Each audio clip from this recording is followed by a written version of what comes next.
அனைவருக்கும் வணக்கம். ஆர்பிஐ ஒரு புதிய ரூல்ஸ் ஒன்று அறிமுகப்படுத்தியிருக்காங்க. அதன்படி பார்த்திங்கன்னா, நம்ம வங்கிகளில் வாங்கியிருக்க அனைத்து விதமான கடன்களுக்கும் நம்ம அந்த கடனை முன்கூட்டியே திருப்பி செலுத்தும் போது வங்கிகளால் விதிக்கப்படும் அபராத தொகை, அதாவது அனைத்து வங்கிகள்லையும் பார்த்திங்கன்னா 1 முதல் 4% வரை அபராத தொகையை வசூல் பண்ணுவாங்க.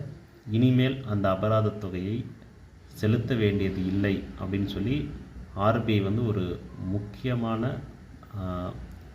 சாதாரண மக்களுக்கு ஒரு பயன் தரக்கூடிய ஒரு நல்ல அறிவிப்பை வெளியிட்டிருக்காங்க. இது எப்போ நடைமுறைக்கு வருதுன்னு பார்த்தீங்கன்னா, ஜனவரி 1, 2026 முதல் இந்த புதிய விதி நடைமுறைக்கு வருது. இதன்படி பார்த்திங்கன்னா, நம்ம வாங்கியிருக்க கடன் தொகை கடன் மிதக்கும் விகித கடன்கள், அதாவது நம்ம கட்டுற இஎம்ஐ மாதம் கம்மியாயிட்டே வர்ற மாதிரி மிதக்கும், அதாவது ஃப்ளோட்டிங் ரேட் ஆஃப் இன்ட்ரெஸ்ட்னு சொல்லுவாங்க. இன்னொன்று பார்த்திங்கன்னா ஃபிக்ஸட் ரேட் ஆஃப் இன்ட்ரெஸ்ட்னு சொல்லுவாங்க. அது நம்ம கட்டுற இஎம்ஐ பார்த்திங்கன்னா ஒரே ஸ்டாண்டர்டான அமௌண்ட்டாக இருக்கும், அதில் எந்த மாற்றமும் இருக்காது. அந்த மாதிரி ஃபிக்ஸட் ரேட் ஆஃப் இன்ட்ரெஸ்ட்டுக்கு இந்த விதி பொருந்தாது. ஃப்ளோட்டிங், அதாவது மிதக்கும் விகித கடன்களுக்கு இந்த விதி பொருந்தும்.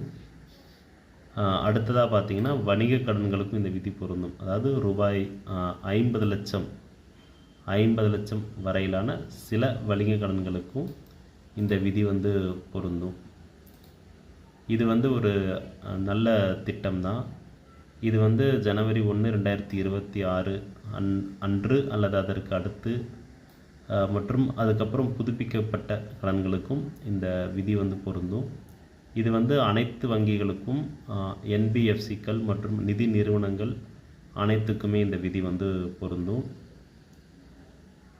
வணிக கடன்களுக்கும் இந்த விதி பொருந்தும்.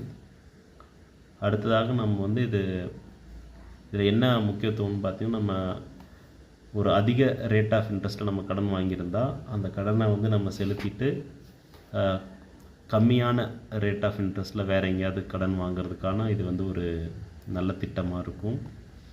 நம்ம கடனை முன்கூட்டியே செலுத்துவதன் மூலம் நம்மளுடைய பணம் மீதியாகும், நம்ம செலுத்த வேண்டிய அபராத தொகை நமக்கு மீதியாகும்.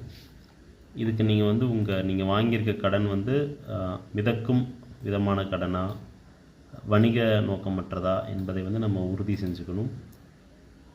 வணிக நோக்கமான கடனாக இருந்தால் சில 50 லட்சம் வரைக்கும் சில வணிக கடன்களுக்கு இதில் விதி பொருந்தும். ஸோ இது ஒரு நல்ல